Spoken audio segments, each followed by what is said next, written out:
Gente, quero ler com vocês um texto hoje. Pode aumentar a luz aí, quando vocês conseguirem, por favor. Se alguém conseguir trazer uma garrafa d'água aí, depois que eu fiquei sem voz aqui, senão eu vou começar a tossir que nem uma véia louca. Consegui trazer uma água e eu agradeço. Gente, nós temos falado... obrigado, viu? Obrigado. Nós temos falado nesses últimos sábados sobre a adoração, não é verdade, gente? Temos falado o que flui a verdadeira adoração, como é que a gente experimenta. Na semana passada nós falamos um pouco mais sobre isso, falamos sobre Moisés, como a presença de Deus, né? Como a adoração, Moisés, como aquilo mudou a vida de Moisés, a adoração. E hoje eu queria ler com vocês uma história que está muito relacionada também à adoração. Eu salvei um vídeo essa semana, vou até abrir aqui no meu Instagram.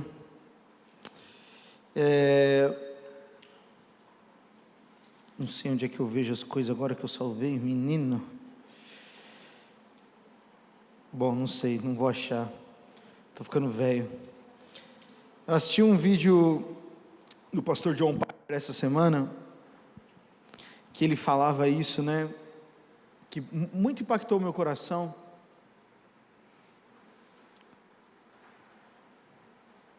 E ele começava falando assim, ele estava falando sobre adoração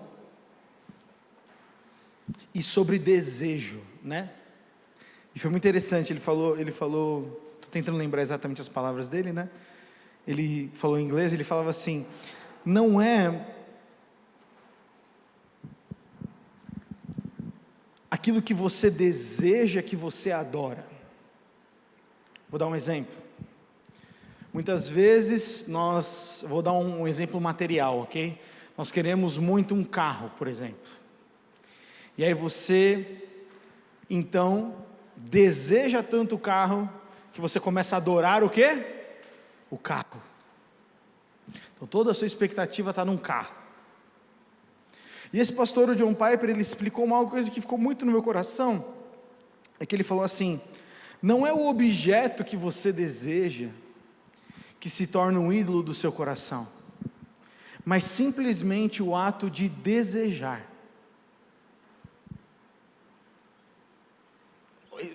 Esse pastor, ele falou interessante, ele falou, o que você quer no final das coisas, não é necessariamente o ídolo que está no seu coração, mas só o ato de desejá-lo já é uma idolatria, já é uma atitude de adoração. Isso impactou o meu coração, gente, porque eu olhei para a minha vida e falei, mano, quantas coisas eu desejo? Pensa aí, quais são as coisas que você mais deseja hoje? E quando ele falou isso, eu fiquei, mano, se tudo que eu desejo é a minha adoração, Deus está lá atrás. Vou dar um exemplo para vocês. Eu gostaria de ter algumas coisas, eu gostaria de ter conquistado algumas coisas, eu gostaria de poder viajar, eu gostaria de poder ter uma casa própria, eu gostaria de poder ter várias coisas, a minha experiência, Gustavo. E eu percebo que sondo muito meu coração do tipo, mano, será que eu estou deixando eu querer ter uma casa, entrar em primeiro lugar na minha vida? Será que eu estou desejando muito isso a ponto de esquecer de Deus?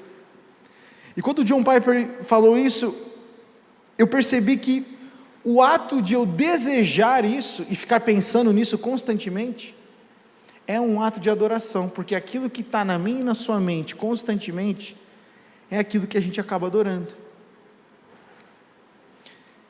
E isso foi o que me deu um estalo para quero ler uma história com vocês hoje, está lá em 1 Samuel 15, nós vamos ler a história inteira, para a gente entender certinho o contexto da história. Nós vamos falar um pouco sobre o rei Saul. Neste momento aqui da história, Saul tinha cometido muitos erros, ele está numa guerra constante contra um outro povo chamado Filisteu. Saul, ele é rei de Israel, Deus ungiu o rei de Israel, é o primeiro rei de Israel. E Saul então está muito vingativo. Saul fez um juramento que nenhum homem deveria comer até que ele não tivesse a vingança dele, isso nos capítulos 13 e 14 de 1 Samuel. E então, aquela situação acontece, Saul desobedece a Deus, tem todo um clima meio estranho ali. E eu preciso que você lembre de uma coisa antes de a gente ler esse texto. Saul foi um homem escolhido por Deus. Repete isso comigo. Saul foi um homem escolhido por Deus. O povo queria muito um rei. Deus falou, vocês não precisam de um rei, mas o povo de tanta insistência, Deus deu Saul. Saul era um homem simples, Saul não era um homem que vinha de sequências de famílias de reis. O profeta Samuel vai então até Saul, unge ele, e ele se torna rei de Israel. E aqui acontece um momento que é a queda, o começo da queda de Saul. E tem a ver com adoração. Porque uma das atitudes mais importantes de um coração adorador é a obediência. Presta atenção nisso. A atitude mais importante de um coração adorador é a obediência. A atitude mais importante do coração de um adorador é a obediência. Tem um livro muito bom da Dev Titus chamado oração, como é que é? Obediência e Intimidade. Comprem esse livro, é muito bom, bem curtinho. O maior ato de adoração é a obediência. Eu vou te explicar por quê, usando aqui a Bíblia. Vamos lá, 1 Samuel 15, vou ler a história com vocês para que a gente possa entender. Certo dia Samuel disse a Saul: foi o Senhor que me enviou para ungí-lo rei do seu povo Israel. Agora ouça a mensagem do Senhor. Samuel era o profeta, falava em intermédio de Deus para Saul, rei de Israel. Assim diz o Senhor dos Exércitos: resolvi acertar as contas com a nação de Amaleque, por ter se colocado contra Israel quando o povo saía do Egito. Agora vai e destrua completamente a nação amalequita: homens, mulheres, crianças, recém-nascidos, gado, ovelhas, camelos e jumentos. Essa foi a ordem de Deus: destrua todos os amalequitas. Então Saul reuniu um exército em Telaim. Havia 200.000 soldados de Israel e 10.000 homens de Judá. Em seguida Saul e o exército foram à cidade dos amalequitas e armaram uma emboscada no vale. Versículo 7, Saul atacou e derrotou os amalequitas, desde Avilá até Sur, a leste do Egito. Mas capturou Agag, o rei amalequita, e destruiu completamente todo o povo. Saul e seus homens pouparam a vida de Agag, bem como o melhor das ovelhas, do gado, dos bezerros gordos e dos cordeiros. Destruíram apenas o que não tinha valor ou que era de qualidade inferior. Então, Saul obedeceu completamente a Deus, gente? Não, ele obedeceu parcial. Repete isso comigo: parcial. Foi uma obediência parcial. Ele falou: ok, Deus, eu vou derrotar os amalequitas, eu vou obedecer ao Senhor, porém, eu vou ficar com a melhor parte, e vou vou sequestrar o rei Agag. Versículo 10, então o Senhor disse a Samuel: arrependo-me de ter colocado Saul como rei, pois ele se afastou de mim, e se recusou a obedecer às minhas ordens. Samuel ficou tão frustrado ao ouvir essas palavras, que clamou ao Senhor a noite toda. Na manhã seguinte, bem cedo, Samuel foi procurar Saul. Alguém lhe disse: Saul foi para a região do Carmelo, onde, presta atenção nisso, levantou um monumento para si próprio. Saul levantou um monumento para si próprio. Depois seguiu para Gilgal. Quando Samuel finalmente o encontrou, Saul o cumprimentou com alegria. Que o Senhor o abençoe, disse Saul. Cumpri a ordem do Senhor. Samuel perguntou: então o que é que esse balido de ovelhas, esse mugido de bois que eu estou ouvindo? Saul respondeu: é verdade que os soldados, não eu, pouparam o melhor das ovelhas e dos bois que pertenciam aos amalequitas, mas eles vão sacrificá-lo ao Senhor seu Deus. Quanto ao resto, destruímos tudo. Percebe que ele não chama mais de meu Deus, ele chama de seu Deus. Então Samuel disse a Saul: basta, ouça o que o Senhor me disse na noite passada. O que foi? Perguntou Saul. Samuel respondeu: embora a seus próprios olhos, presta atenção nessa resposta de Samuel, que Deus disse para ele: embora a seus próprios olhos você se considerasse insignificante, não se tornou líder das tribos de Israel? Sim, o Senhor o ungiu rei sobre o povo. Então o Senhor enviou numa missão e disse: vai e destrua completamente aqueles pecadores, os amalequitas, lute contra eles até exterminá-los. Por que você não obedeceu ao Senhor? Por que tomou apressadamente os despojos e fez o que era mal aos olhos do Senhor? Mas eu obedeci ao Senhor, insistiu Saul, cumpri a missão que ele me encarregou, trouxe o rei Agag, mas destruí todos os outros amalequitas. Então meus soldados trouxeram o melhor das ovelhas e dos bois. De novo jogou a culpa nos soldados, bem como o melhor dos despojos, a fim de sacrificá-los ao Senhor, o seu Deus, em Gilgal. Samuel respondeu: o que agrada mais ao Senhor? Holocaustos e sacrifícios ou obediência à voz dele? Ouça, a obediência é melhor que o sacrifício, e a submissão é melhor que ofertas de gordura de carneiros. A rebeldia é um pecado tão grave quanto a feitiçaria, e persistir no erro é um mal tão grave quanto adorar a ídolos. Eu grifei isso aqui na minha Bíblia. E persistir no erro é um mal tão grave quanto adorar ídolos. Assim como você rejeitou a ordem do Senhor, ele o rejeitou como rei. Então Saul confessou: sim, pequei. Saul viu que não deu errado, né? Sim, eu pequei, desobedeci às suas instruções e à ordem do Senhor, pois tive medo do povo e fiz o que eles exigiram. Agora imploro que perdoe o meu pecado e volte comigo para que eu possa adorar o Senhor. Samuel, porém, respondeu: não voltarei com você, uma vez que você rejeitou a ordem do Senhor.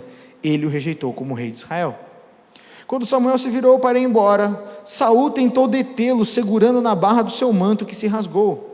Então Samuel lhe disse: hoje o Senhor rasgou de você o reino de Israel e entregou a outro, alguém melhor que você. É aquele que agora é de Israel, não mente nem se arrepende, pois não é ser humano para se arrepender.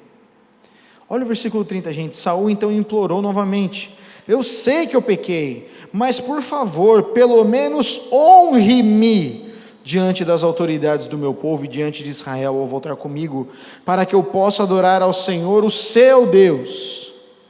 Por fim Samuel concordou e voltou com ele, e Saul adorou ao Senhor.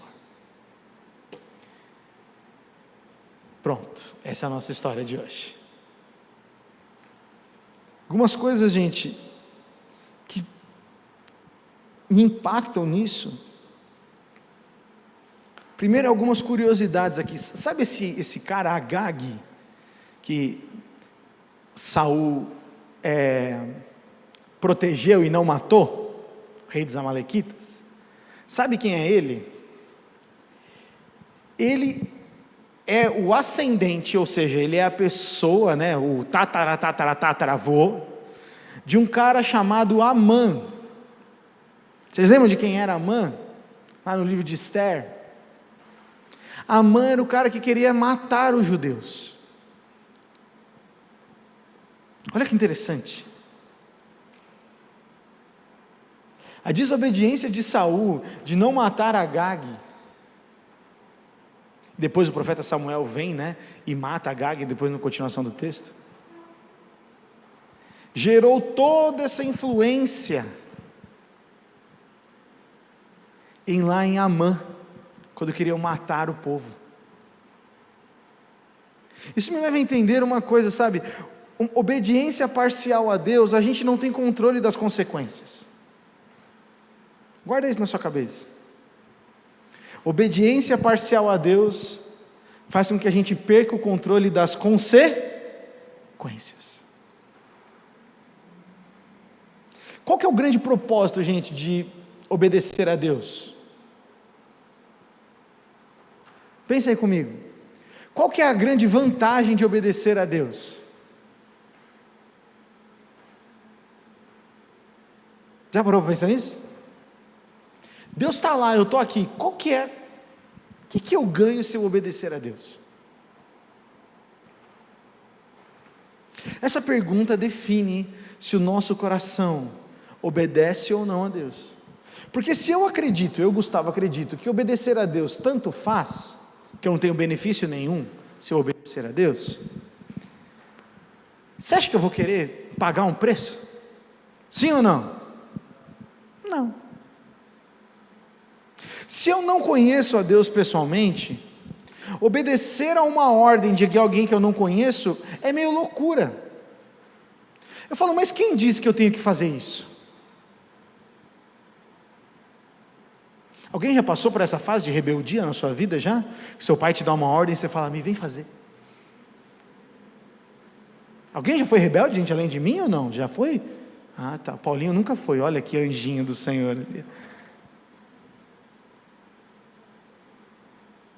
O que é a rebeldia, gente?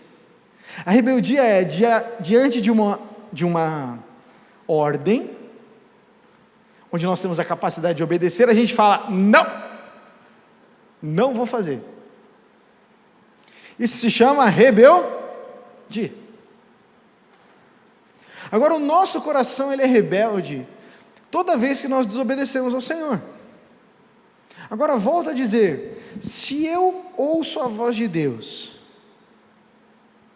e conheço a Deus, qual seria o motivo de eu não querer obedecê-lo? Tem sentido a minha pergunta ou não? Está muito difícil. Eu conheço a Deus, Deus me ama, Ele tem um propósito para a minha vida, Ele enviou Jesus para morrer por mim. Cara, Ele fala comigo, Ele se revela a mim, Ele tem me dado várias coisas, Ele tem me protegido. Agora quando Ele pede para eu fazer algo para Ele, para a glória dEle, por que muitas vezes eu escolho não obedecer? É uma pergunta, que muda nosso entendimento sobre adoração. Porque um coração que adora a Deus, ele primeiro está disposto a obedecer, e não a sacrificar. Um coração que conhece a Deus, ele prefere obedecer a sacrificar.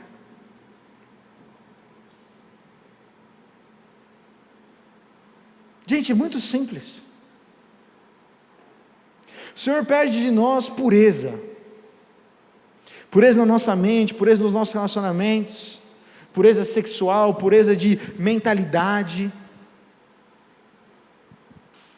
Então nós temos esse lado, olha, se você me obedecer, a recompensa da pureza é que você ouve a minha voz, você tem intimidade comigo, e aquele que está na luz tem relacionamento uns com os outros, é isso que diz a palavra, certo? Quem está na luz tem comunhão uns com os outros. Gustavo, eu tenho dificuldade de ter amizade, está tudo na luz? Se não está tudo na luz, você não vai ter amizade, diz a Bíblia. Mas é difícil obedecer e estar na luz. Beleza, então não queira ter o benefício de ter amizades, você entende? Deus, eu quero continuar nas trevas, mas eu quero ter amizade cristãs. Não funciona. Senhor, eu quero ter pureza e santidade, mas eu não quero abrir mão do meu vício de pornografia ou das minhas pegadas nas minhas ficadas e namoradas. Dá para ter os dois? Não. Por que não dá, gente? Porque obediência tem uma recompensa, mas a obediência parcial não dá para saber as consequências. Vou repetir. Obediência tem recompensa. Você pode repetir isso comigo? Obediência tem recompensa do Senhor. Mas a obediência parcial faz com que a gente tenha consequências que são incontroláveis. E muitos de nós, no nosso momento de juventude, a gente muitas vezes conhece a Deus por causa dos nossos pais, a gente conhece a Deus por causa de uma religião, e aí no nosso momento de obediência a gente obedece parcialmente, porque a gente, eu não acho que vai acontecer nada de mal se eu fizer isso. E aí a nossa vida começa a descontrolar. Já aconteceu isso com você? E aí parece que a sua vida você está vivendo para arrumar as cagadas, desculpa o termo, que saíram dessa obediência parcial. Aí Deus, eu estava lá com o menino de Deus na igreja, eu fui lá para a igreja, conheci o menino de Deus, rapaz, varão valoroso, e estava lá tudo, e aí eu sei que a obediência é a santidade, eu sei que é isso aqui, só que eu dei uma escorregada, e aí começou a acontecer uma coisa levou a outra, e agora eu passo a minha vida inteira tentando maquiar algo que eu não sou, para que ninguém descubra o erro que eu cometi. Faz sentido? Yes. Se a gente não tomar cuidado, a gente pode viver uma vida parcial, cristã, e a gente gasta mais tempo da nossa energia tentando maquiar as coisas. Você percebe que Saul, quando ele é confrontado por Samuel, ele fala, não, eu só peguei as ovelhas e os bois para sacrificar a Deus. Ele quis dar até um tom positivo para a mentira dele. Mas eu só ganhei esse dinheirinho para poder ofertar para os missionários. Foi de roubo, mas foi para o Senhor, eu consagrei 10%.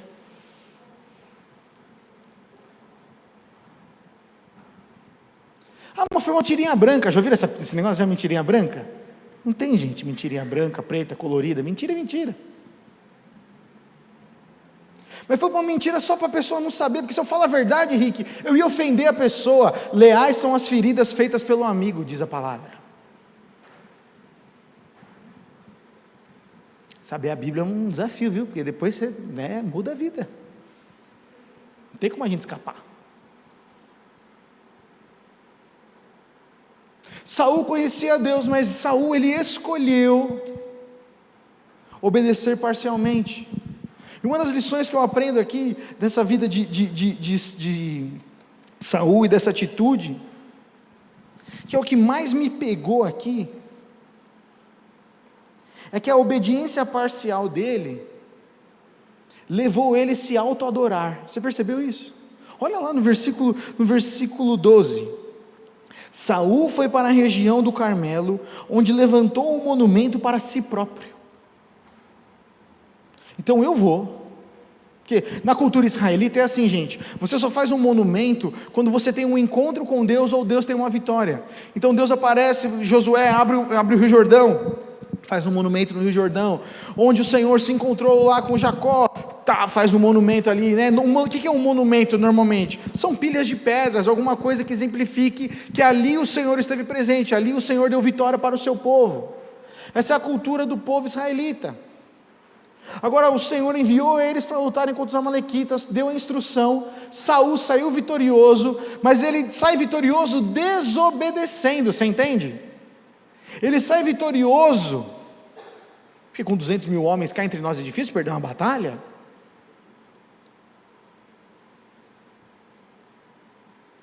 Mas no lugar de ele honrar e glorificar a Deus, como Davi faz várias vezes, Josafá faz várias vezes, que são outros reis de Israel, o que Saul faz? Ele constrói um altar, um memorial para si. Eu preciso que lembrem da minha vitória. Perceba isso, quando a gente obedece a Deus parcialmente, é natural que a gente comece a adorar a nós mesmos. Isso aqui é muito temor, eu falo isso, gente. É muito importante. O que leva a gente a obedecer a Deus parcialmente? Um desejo do nosso coração, que a gente ouve a voz de Deus e diz: ouvi Deus, mas eu acho que eu deveria fazer isso. Faz sentido? Deus, eu sei que eu tenho que honrar meu pai e mãe, um dos mandamentos, que tem recompensa. Mas Deus, eles são cão chupando manga. Não consigo. Eles são falsos, eles não são verdadeiros, eles só falam mal das pessoas. Então, Deus, eu vou honrar sim. Eu não vou xingar eles, eu não vou levantar a voz deles, contra eles. Mas eu não vou defender, não vou orar por eles, não vou colocar o meu coração, como diz o coração dos pais aos filhos e dos filhos aos pais. Essa parte eu não vou fazer. Isso se chama obediência parcial. Eu vou honrar a Deus vou honrar os meus pais só das coisas que não são relacionadas à igreja, que eles não são crentes. Coisas da igreja eu vou ver o que dá na minha cabeça. Isso é desonra. Não importa se o seu pai é cristão ou não. Eu não vou falar de honra hoje. Toda vez que nós temos uma ordem de Deus clara, presta atenção, a Bíblia diz ordens claras, e a gente obedece parcialmente, quer dizer que nós estamos discordando de Deus, e ao discordar de Deus, o diabo, nosso adversário, que quer ver a gente no chão, derrotado, ele coloca no nosso coração uma semente de amor próprio, uma semente onde você começa a falar, nossa, mas essa sua ideia foi boa, nem teve tanto problema, não foi tão ruim assim a sua ideia, Joel, a Bia sofreu um pouquinho, mas nem sofreu tanto quanto você imaginava. Sabe aquele pecado que você comete, aí você não vê a consequência, você fala, ufa, Deus esqueceu, não vou tomar esse raio hoje na cabeça. Alguém já pensou isso além de mim? Nossa, mano, quantas vezes eu pequei e não tive consequência na hora, e eu falava, nossa, Deus é misericordioso, ou Ele esqueceu, aleluia. O problema não é somente a consequência do pecado que a gente desfruta ou não, o problema é que quando nós obedecemos a Deus parcialmente, o nosso coração se enche de orgulho, o nosso coração se torna independente, e aí na independência a gente começa a questionar, foi Deus mesmo que disse isso? Eu não concordo muito com isso que está na Bíblia. Eu acho que esse negócio de santidade é para os tempos antigos. Eu acho que esse negócio de dízimos e ofertas é coisa do Antigo Testamento. Eu acredito que esse negócio de honrar não funciona hoje. Isso não, presta atenção, não é uma questão de interpretação bíblica, é uma questão de idolatria do coração, orgulho, autossuficiência, chame como você quiser. Então eu olho e começo a questionar tudo. Eu viro o guru do entendimento dos assuntos não resolvidos de Deus. Saul fez o que ele achava melhor de acordo com ele. E quando ele foi confrontado e questionado, sabe o que Saul fez? Falou, foi os meus liderados? Foram os meus soldados que pegaram as ovelhas dos bois. Não fui eu. Safada. Mas olha, eu sei que eu fiz errado, mas foi tudo para adorar a Deus, porque Deus escreve certo por linhas tortas, não é versículo isso, viu, Flávio? Flavião citou isso aí um dia para mim, como se fosse um versículo. Deus, olha, deu até um negócio no coração aqui. Deus não escreve certo por linhas tortas. Deus tem um propósito e um plano muito claro. É a gente que se entorta. É a gente que quer que Ele mude alguma coisa para a gente desfrutar daquilo que a gente quer. Então eu não vou ficar me repetindo aqui, gente, mas grava isso. Obediência parcial leva à autoadoração. Quando ele fez isso, quando Saul obedeceu parcialmente a Deus, ele nem precisou que Samuel confrontasse ele, certo? Ele já foi construir um altar para ele e falou, eu sou o cara, eu resolvo, eu destruí os amalequitas, capturei Agag e ainda fiquei com todas as ovelhas e vacas e bois dele, sou o cara, cantarão histórias sobre mim, vão falar dos meus feitos notáveis.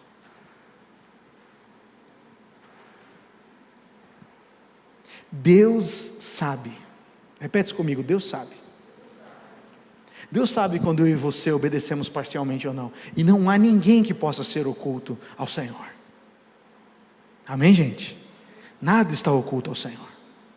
Aqui para Deus o que falamos ou pensamos para Ele é a mesma coisa. E esse é o pulo do gato. Porque às vezes a gente pensa que a gente pode manipular Deus. Deus não é manipulável. Porque Deus não existe para satisfazer aos nossos caprichos. Deus, Ele é o Todo-Poderoso e nós fazemos parte da história que Ele está construindo. Nisso nós podemos experimentar a boa e agradável e perfeita vontade de Deus. Nisso nós nos casamos, nisso nós ficamos solteiros, nisso nós conseguimos o nosso trabalho, nisso a gente é demitido, nisso a vida acontece, mas Deus continua sendo Deus. Continua nos amando, continua se importando com cada detalhe da nossa vida. A Bíblia fala que nenhum fio da nossa cabeça cai sem que o Senhor permita. Olha aqui a minha entrada. Não é à toa. Não é à toa. Deus controla as coisas. Nada sai do controle de Deus, mas as coisas saem do nosso controle. E a questão é quando sai, para onde nós voltamos? Voltamos em obediência e adoração ao Senhor, levai todas as suas ansiedades ao Senhor, porque Ele tem cuidado de vocês, é o que diz a palavra, ou trazer ao Senhor orações, salmos, súplicas. Não é isso que diz a palavra, gente? Eu obedeço isso, ou quando as coisas saem do meu controle, eu me desespero, e começo a questionar, porque esse é o mal da nossa geração, a gente pensa que a gente sabe tudo. Quando as coisas saem do controle, no lugar da gente orar, a gente começa, não, peraí, deixa eu fazer uma conta, não, porque é o fulano, a gente faz igualzinho Saul, é Adão e Eva, foi a mulher que tu me destes, foi os amigos que tu me deste, foi a namorada que tu me deste, foi o namorado que tu me deste, foi a escola que o Senhor me colocou, foi o trabalho que o Senhor me colocou, foi a porcaria do meu peso, sei lá, a gente culpa qualquer coisa, para não assumir e dizer, Deus, eu pequei, eu te obedeci parcialmente. E a consequência do pecado é o que, gente? A morte. É só pela misericórdia de Deus que nós não somos punidos eternamente. Então bota o negócio na tua cabeça, que eu preciso botar na minha. Se eu pequei contra o Senhor, se eu pequei sabendo do que era claro, se eu pequei com consciência, Deus me ama muito e enviou Jesus para me perdoar. Mas se eu persistir no erro, como disse Samuel a Saul, ele diz que persistir no erro é comparado ao quê? O que está escrito aí na sua Bíblia? Persistir no erro é comparado ao quê? Idolatria. Por que ele compara isso, Sara? Porque ele está falando, você sabe que é errado, já te mostraram que é, mas você continua, você está afim do seu desejo, você não está afim de obedecer a Deus. Faz sentido? E esse é o grande desafio para a gente, porque na nossa geração, que aquilo que a gente sente, a gente é, se eu me sinto sozinho, então eu sou sozinho, nessa geração que a gente tem que é muito sentimento, a gente se esquece do valor da palavra de Deus e da obediência. Então a gente frequenta a igreja, a gente faz tudo, mas a gente não entrega a vida a Jesus. Jesus não vira Senhor da nossa vida.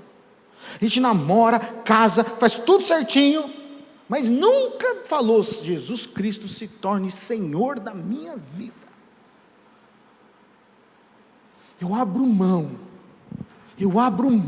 eu vou correr o risco do discipulado, eu vou correr o risco de ser transparente, e se as pessoas errarem comigo, eu vou correr o risco, porque eu entendi que isso é obediência ao Senhor, e o Senhor está vendo, e o Senhor tem uma recompensa, porque a obediência tem a ver com qual é a expectativa que nós temos para quem prometeu. Gente, eu fui muito traído na igreja, eu abri meu coração para muita gente que me apunhalou, eu já confessei pecados que depois viraram assuntos em outras rodas, eu já confessei pecados que depois eu virei assunto assim na cara dura, eu já fui isolado pela maneira que eu me vestia, tudo isso na igreja,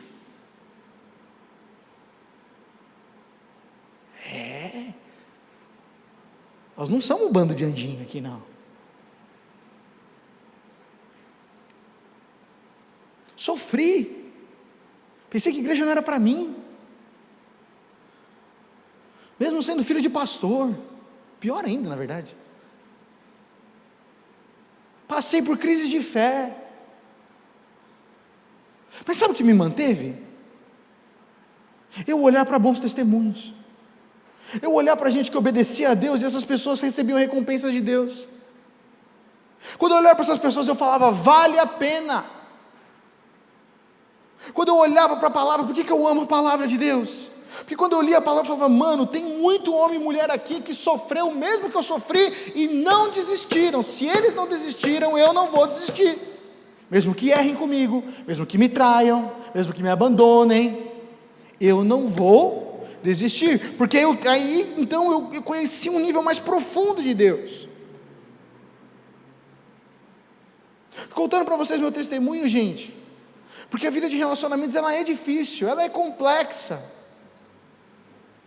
mas só sofre quem coloca todas as expectativas nos relacionamentos. Se você colocar sua expectativa em Deus, você não vai ser frustrado. Tem a música até do Fernandinho lá, mesmo que meus pais me deixem, mesmo que amigos me traiam, eu sei que em teus braços eu encontro salvação, né? É essa música, né? Ainda que a figueira não floresça, ainda que não haja fruto na vide, o texto de Abacuque.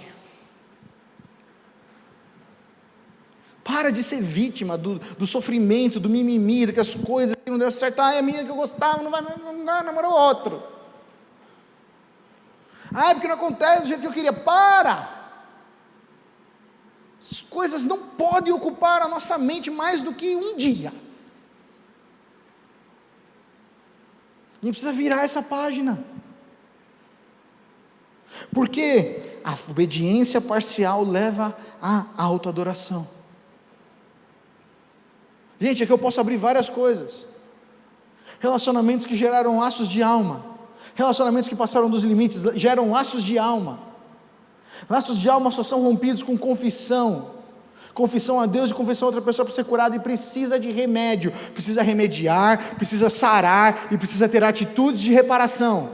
É assim que se destrói laço de alma. Laço de alma é sexo.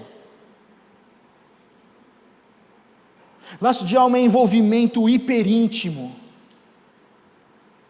Você sabe o que eu estou dizendo? Isso chama laço de alma. Isso é pecado. Laço de almas tem laços de almas bons, pai com filho, marido com esposa, amizades como Davi e Jonatas. Esses laços de almas são bons, encorajam, animam, compartilham intimidade. Laços de alma destrutivos, se não são tratados, sabe o que acontece com eles? Eles viram um terror,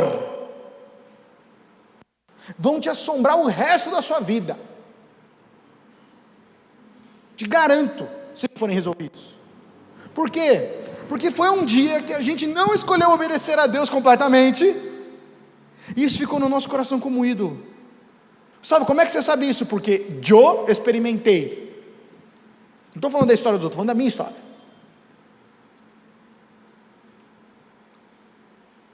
É sério, gente.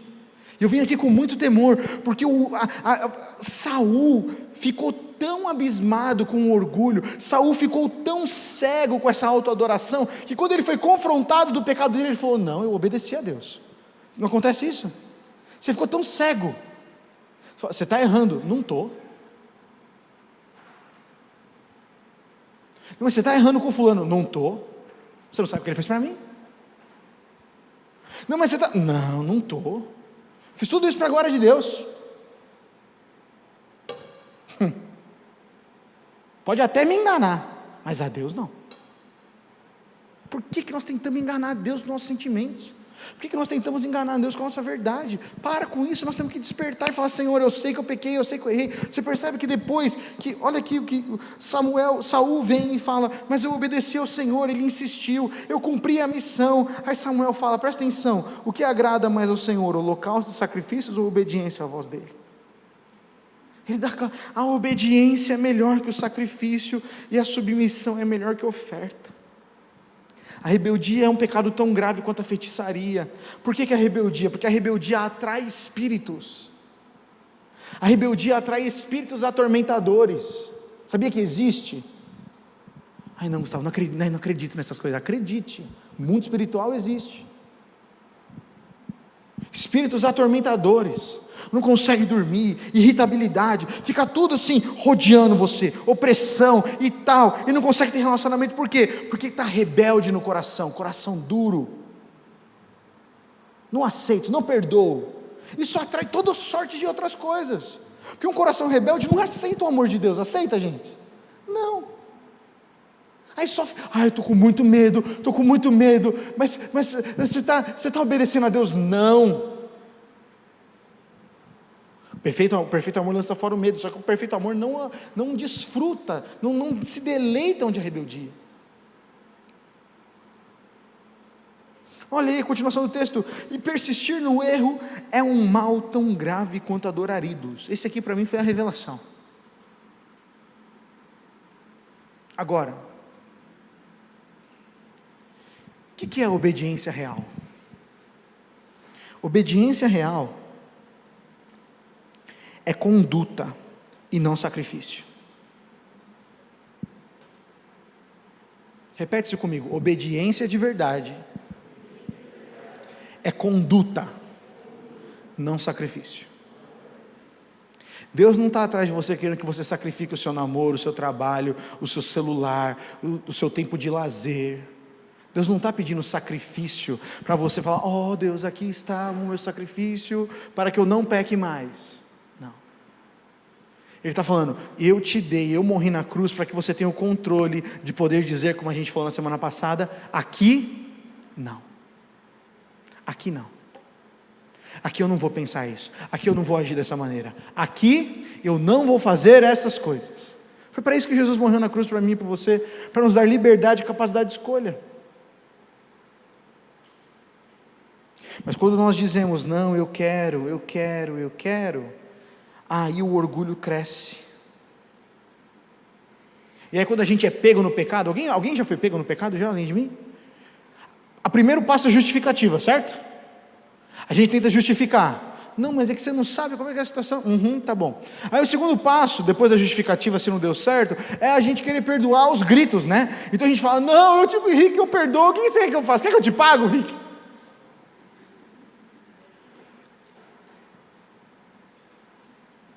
Deus, você viu meu pecado, então agora eu vou ofertar, vou servir na igreja. Deus pegou meu pecado, então agora eu vou no GC 1 mês direto. Para ver, né, se lava, né, Paulinho? Porque precisa de vários sábados para lavar o pecado. Cometi um erro, agora eu vou na igreja para ver se alguém vem com alguma palavra para eu me sentir mais livre. Para. Isso é sacrifício.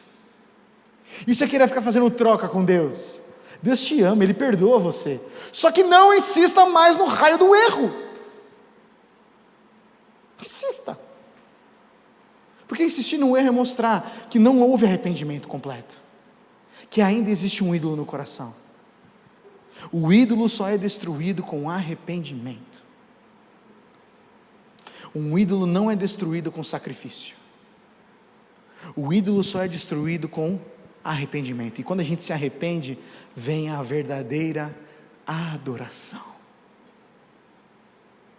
Por isso que a Bíblia fala que o Senhor não rejeita um coração contrito e quebrantado. Por quê? Porque um coração contrito e quebrantado, ele vem como uma humildade, que o Senhor fala: agora eu consigo receber a adoração do Gustavo, porque ele abriu mão dele, ele abriu mão de tentar resolver a vida dele, do jeito dele, agora ele realmente está me adorando. Fez sentido, gente? Era isso que eu queria compartilhar com vocês hoje. Eu tinha um outro texto, mas se eu falar, eu vou falar demais. E eu tenho pregado mais de 1 hora e pouco, né? Jesus, coitado de vocês. Eu quero tentar ser mais objetivo, para a gente ter mais tempo de compartilhar, de refletir. Mas eu preciso que você leve a sério essa história de Saul. Saul ficou tão fascinado com a sua própria vitória, porque ele achou que ele tinha conseguido enganar Deus, com a obediência parcial, que além de construir algo para si, ele começou a viver uma vida de mentira para o profeta, começou a viver uma vida de mentira para quem realmente amava ele. Você percebe isso? Saul não mentiu para os soldados, Saul mentiu para quem ouvia a Deus e quem era amigo dele. Percebe isso, Rodrigão? Ele não estava mentindo para a esposa dele. Ele estava mentindo para a pessoa mais íntima que ele conhecia de Deus. E é assim que acontece com a gente. Quando a gente obedece parcialmente, a gente começa a mentir para quem mais nos ama. Você já mentiu para alguém que ama muito você? Qual que é a sensação depois? Mano, lixo. Você fala, mano, aquela pessoa me ama.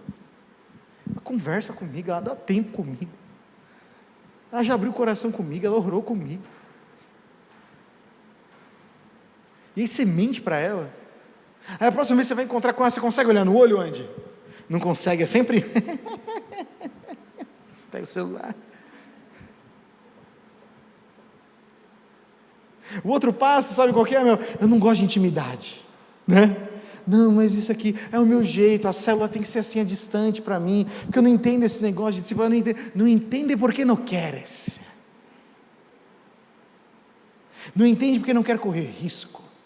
Não entende porque tem medo de que descubram outra faceta do Gustavo.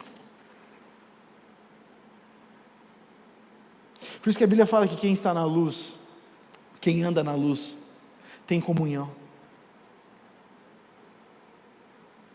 Muitos de nós aqui frequentamos, sentamos, damos tchauzinho, mas a gente não tem uma ligação real. Eu vou dizer para vocês, eu gostaria de ter ligações reais com muitas pessoas que eu admirei ao longo da minha vida. E muitas dessas que eu admirei, eu nunca consegui, sabia, Bruno? Eu sempre era meio chutado por elas. O que Deus ensinou comigo disso? De que eu tenho que me conectar com quem Ele quer.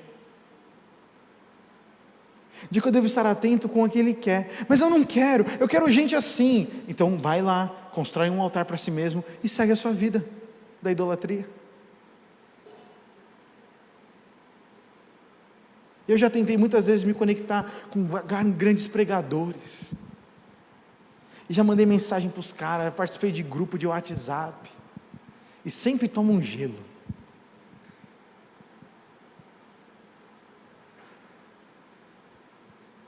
Até que um dia, o senhor me lembrou disso agora, eu trabalhava lá em São Paulo, a gente foi tentar montar uma conferência para a comunidade, e era impossível trazer o cara que eu falei semana para vocês, o Francis Chan, era impossível, ele não vinha para o Brasil coisa de mais de 8 anos e tudo, só tinha vindo com o Passion, que era um evento internacional. Eu estou lá sentado na minha mesa, o Espírito Santo fala comigo, manda um e-mail para o Francis Chan. Eu falei, Deus, não tenho nem e-mail dele. Entra no site, o Espírito Santo foi me conduzindo, entrei no site, mandei um e-mail, falei com a Lisa, a assessora dele. Ela falou, não, Gustavo, tudo bem, eu vou te mandar um formulário, você preenche aí, faz o convite para ele. Eu falei, tá bom. Aí preenchi o formulário lá, tal, que dia que ele tinha que vir, né, que a gente ia pagar passagem, tudo mais. Ela falou, então, assim, Gustavo, eu recebi aqui seu e-mail, agora eu encaminho para ele pede 1 semana para orar e buscar a Deus se ele deve ir na conferência aí ou não, e depois ele te responde. Beleza, pelo menos chegou até ele, né? Se ele não vier, Deus, né, que não quer que ele venha, né? Fiz minha parte. Aí ele responde pessoalmente, né, do e-mail dele, né? Gustavo, muito feliz, não sei porque eu tenho que ir no Brasil, mas eu creio que eu devo ir na conferência de vocês. Está aqui os meus dados, vai eu e minha filha, tudo mais, compra a passagem para a gente. Legal. Vou assistir para mim, gente, se você não conhece, depois dá um Google, é um cara que, poxa, bom, não vou falar que é um ídolo porque é pesado, né, mas é um cara que eu admiro muito. Todos os livros dele é uma bênção. E aí está lá no aeroporto, eu e a Maíra para chegar a ele chega de chinelo. Meu Deus, homem como eu, Joel. Pego ele no aeroporto, põe no carro lá, do carro do meu pai, levo ele até o hotel, cara, do outro lado de São Paulo. Aí no carro ele começa a conversar, Gustavo, me conta de você, me conta não sei o quê. Eu começo a conversar com o Francis Chan da minha vida. E eu comecei a conversar, e aí depois, aí no final, aí beleza, maravilha, legal, show, amigos, tá, foi embora do Brasil, foi embora, né, beleza, tal, show. Aí no final do ano, o Senhor manda um e-mail para ele. Você está orando por ele, manda esse e-mail, manda essa palavra para ele. Eu falei, vou mandar a palavra para o Francis Chan, mano. Aí escrevi o texto para ele e tudo, ele respondeu, mano, muito legal, orou por mim, mano, olha, foi muito legal. Por que eu estou compartilhando isso com vocês? Porque às vezes a gente acha que a gente sabe com quem a gente tem que se conectar. Às vezes a gente acha, por que a gente tem que fazer algum negócio? Às vezes a gente pensa que a gente tem que ser ultra megas espirituais para alguma coisa, só que Deus está falando, eu quero obediência. Gente, eu obedeci a Deus para mandar um e-mail. A outra vez eu obedeci a Deus comprando um chip de celular. Eu obedeci a Deus. Eu tenho as minhas experiências de obediência a Deus, eu sei que você tem as suas. Mas a obediência a Deus traz uma recompensa que só Ele pode nos dar. Por que não obedecer a Deus? É a pergunta que eu quero deixar no seu coração. Só não obedece a Deus quem não conhece a Deus. Tem quem tem muita dificuldade de obedecer a Deus, é porque conhece talvez o Deus dos pais, o Deus da religião, mas não conhecimento íntimo e pessoal. Gustavo, mas eu sei que eu conhecia Deus, eu tenho certeza que eu sou cheio do Espírito Santo, mas eu pequei. Tá bom, se arrepende, faça o processo da obediência e seja restaurado. Amém? Amém, gente? Amém. Deixa o pecado te destruir não, porque você errou. Agora, a escolha de não passar por um processo de restauração é nossa. A escolha de se isolar é minha.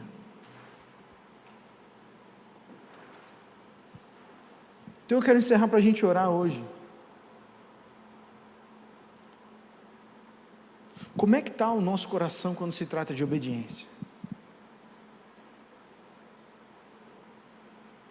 Porque a nossa capacidade de obedecer revela se nós adoramos ou não a Deus. Eu tenho buscado falar sobre adoração aqui, gente, mas toda vez que eu vou falar sobre adoração, eu vou orar, o Senhor sempre me leva a estudar idolatria. Não sei. Tem outras coisas assim para falar de adoração. Mas existe um nível da adoração, que é aquele nível que está lá em Apocalipse, que os santos estão cantando o santo, santo, santo, que os anciões estão adorando ao Senhor 24 horas por dia. Existe esse ápice, essa descrição da adoração para aqueles que são íntimos do Senhor.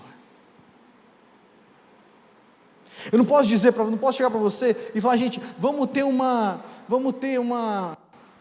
fugiu a palavra agora, vamos ter uma experiência de adoração aqui, fechem todos os olhos, o Vini começa a tocar um worship aí, e aí a gente fica o quê? Santo, santo, santo, santo, sabe, num mantra, para ver se acontece alguma coisa. Não é a repetição, Jesus já ensinou a gente lá em Mateus 6, é um coração.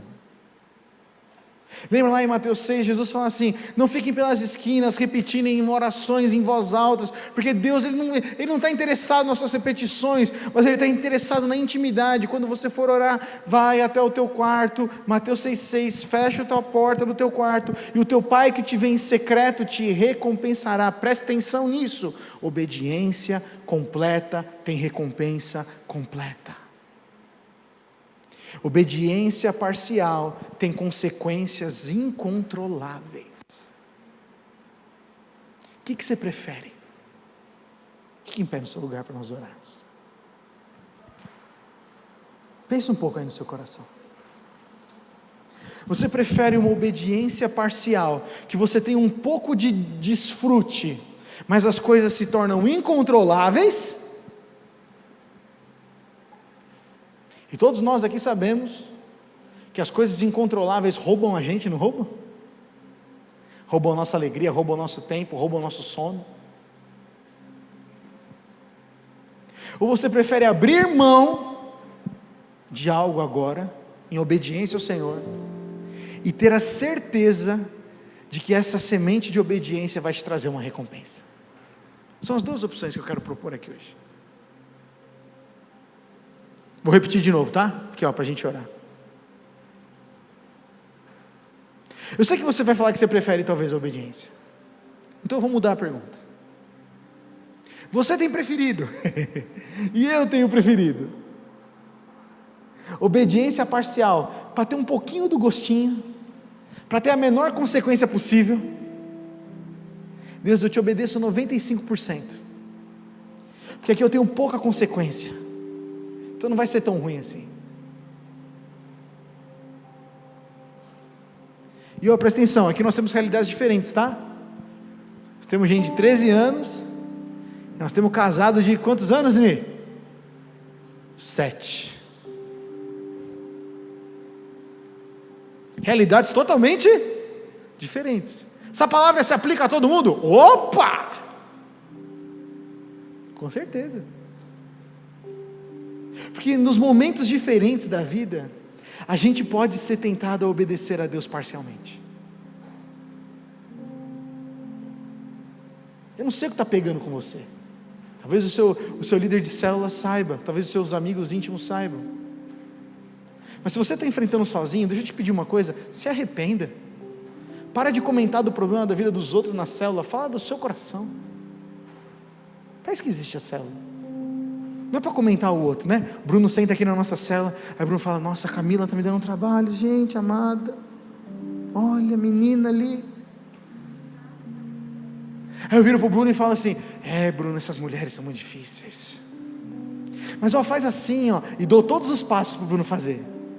Aí chega a minha vez de falar, o que eu faço, Bruno? Gente, olha, 9 horas, vamos orar? Isso não é transparência. Isso não é desejar real intimidade. Isso se chama idolatria, onde eu falo dos outros, mas eu não falo de mim, porque eu não quero ser conhecido. Nos arrependamos disso. Posso ouvir um amém, gente? Gustavo, mas é muito escabroso o que eu fiz. Vai na intimidade, em quem você confia, confessa, seja curado e segue a vida. Mas eu volto a te perguntar. Esaú fez isso, ele trocou a primogenitura dele por um prato de lentilhas. São várias histórias na Bíblia de homens que trocam uma grande recompensa de Deus, uma grande herança de Deus, pelo prazer do momento. Eu já fiz isso, tá? Eu fiz isso mais de uma vez. Alguém mais? É boa a colheita, Edinho? Não. Mas eu estou aqui ainda. Eu não desisti da vida. Deus me restaurou, teve misericórdia de mim, me deu uma esposa, me deu uma filha, me deu amigos, me deu uma família. Porque Deus ama. Mas se eu quisesse escolher, ficar sentado, remoendo nos problemas, nunca confessar, e sabe, continuando naquele vício só mais um pouquinho, uma hora eu ia ser escravo dos meus próprios desejos. Eu nunca mais conseguiria dizer: aqui não. Deus quer te dar a capacidade de você poder dizer: aqui não, eu não vou obedecer a Deus parcialmente, eu vou ser inteiro para o Senhor. Você crê nisso, gente? Ele quer fazer isso na sua vida. Mas para isso a gente precisa fazer o quê? Senhor, eu destruo os altares da minha vida. Eu destruo o altar, e aí seja qual ele for. Eu estou insistindo nisso. O altar do conforto, da aprovação, da preguiça. Eu quero aqui, Senhor Jesus, entregar, porque eu quero te obedecer. Vamos orar nesse sentido? Feche seus olhos. Eu já vou pedir que simbolicamente você coloque a sua mão no seu coração. Por que no coração? Porque no coração é que procedem os nossos desejos. O outro texto que eu ia usar com vocês é a de Marcos 7, quando Jesus fala: não são as coisas externas que contaminam o homem, mas é o que vem de dentro de si. O que muitas vezes leva a gente a querer obedecer a Deus parcialmente é o que está dentro da gente. E a única maneira de fazer um detox, tirar o que de podre está dentro da gente, é se arrepender. Para isso que serve o arrependimento. Feche seus olhos então e diga isso: Pai, vê se há em mim algo que eu preciso me arrepender, Senhor Jesus. Vê no meu coração, não na minha mente, Senhor Jesus. Na minha mente eu sempre compenso, na minha mente eu sempre justifico. Mas vê, Pai, o que está no meu coração. Vamos fazer aquela oração do salmista. Senhor, vê se há em mim algum caminho mau, algo dentro do meu coração, Pai. Alguma frustração não resolvida, alguma palavra que foi lançada que me destruiu, que me marcou, algum pecado que eu cometi, Senhor, que eu confessei ele, mas eu confessei só porque eu estava me sentindo mal, eu não me arrependi de verdade. Eu preciso me arrepender, Senhor. Eu preciso mudar de atitude, eu preciso reparar as coisas que eu fiz. Reparação. Porque eu quero te servir, eu quero te obedecer completamente, Senhor. O Senhor quer derramar muita alegria nos nossos corações hoje, mas para isso a gente precisa ser vaso vazio, vazio das condenações, vazio das tristezas, vazio das inseguranças, da autoimagem. Senhor, destrói no nosso coração isso, Pai. Nós te damos liberdade, Espírito Santo, e nós escolhemos nessa noite, diga isso com as suas palavras: eu destruo esse altar na minha vida, Pai. Eu destruo esse altar da idolatria, Pai, do orgulho. Eu destruo, Pai, o altar da idolatria, que eu me sinto superior às outras pessoas. Eu destruo o altar, Senhor Jesus, da desobediência, Pai, de saber que o Senhor pediu para mim, e mesmo assim eu quero adaptar as coisas. Eu destruo esse altar nessa noite. Eu destruo, Senhor, o altar da arrogância, Pai, que faz com o Senhor Jesus, com que eu escolha o Senhor, eu escolha os momentos que o Senhor pode participar na minha vida ou não. Eu quero que o Senhor seja todo da minha vida, completamente Senhor. Diga isso: Jesus, eu quero que Tu sejas Senhor da minha vida. Eu quero que Tu sejas Senhor da minha vida. Eu não quero ter Você como um assistente, onde eu pergunto quando eu preciso. Eu quero ter a ordem e obedecer-Te, Senhor. Eu não quero Te usar como um Google para pesquisar quando eu tiver um problema, mas eu quero ouvir a direção e Te obedecer, Pai. Nos traz direção, Senhor. Nos traz compreensão, Senhor. Nos traz entendimento, porque é isso que o Senhor disse, Pai. Lá em Efésios 2, o texto que o Serginho compartilhou comigo hoje no louvor. O Senhor nos tirou da cegueira espiritual, nos tirou do nosso pecado para nos dar entendimento, para nos dar compreensão da Tua vontade, Senhor. Faz isso em nós, Pai. Nos traz um arrependimento profundo e genuíno, Senhor. Não algo parcial porque nos pegaram, não algo parcial porque nós estamos na religião, na bolha da igreja, mas, Senhor, que seja um arrependimento onde a gente venha a chorar, Senhor Jesus. A gente venha se arrepender a ponto de mudar os nossos caminhos, pensamentos, relacionamentos, atitudes, Senhor. Faz isso na minha vida, Pai. Tira da nossa mente a matemática de ficar pensando se nós vamos ter consequências, se a consequência do pecado vale a pena. A consequência do pecado é só morte espiritual, Senhor. Que a gente não fique equilibrando coisas no nosso coração, tentando fazer balanços e convivendo com um pouco de pecado e um pouco de Bíblia, porque não existe. Ou Jesus Cristo é Senhor da nossa vida, ou nós somos escravos dos nossos desejos. Nos livra de ser como Saul, Pai, que adaptou a Tua ordem para se beneficiar. Nos livra disso, nos dá um coração íntimo Teu, Senhor. Peça isso ao Senhor agora: Pai, me dá um coração íntimo Seu, Senhor. Espírito Santo, me enche para eu conhecer o coração do meu Pai. Diga isso: eu quero conhecer o coração do meu Pai. Por isso, Espírito Santo, muda isso dentro de mim. Enche-me do Teu Espírito Santo. Enche-me, Espírito Santo. Enche-me do Teu poder, porque eu quero ser de Ti, Espírito Santo. Poder para me arrepender, poder para não ficar me autopreservando, poder para escolher confiar, mesmo com o risco de eu ser traído, mas confiar.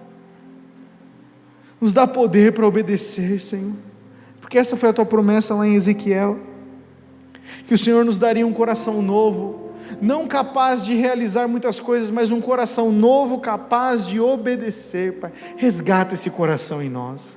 Diga isso: Senhor, resgata em mim um coração capaz de obedecer, Senhor, porque eu sei que eu tenho essa capacidade. Eu sei que eu tenho essa capacidade. O Senhor habita em mim, eu sei que eu tenho essa capacidade. Não quero mais viver envergonhado pelos erros que eu cometi, mas eu quero Te obedecer, Pai, porque quando eu Te obedeço, eu experimento recompensas e a glória é dada a Ti, Senhor. Faz isso em nossas vidas, Senhor. Nos dá um coração capaz de obedecer, e que a nossa obediência seja a nossa conduta, seja a nossa maior obra de adoração. Que não seja, Senhor, as nossas músicas, mas que seja uma maneira como nós priorizamos a Ti, Pai. A maneira como nós oramos com intimidade e transparência. A maneira como nós obedecemos, escolhemos a Ti em primeiro lugar. Que essa seja a nosso maior ato de adoração. A nossa conduta, a maneira como nós vivemos, e não os nossos sacrifícios, Senhor. Nos dá esse coração de adoração, Pai. Em nome de Jesus. Amém.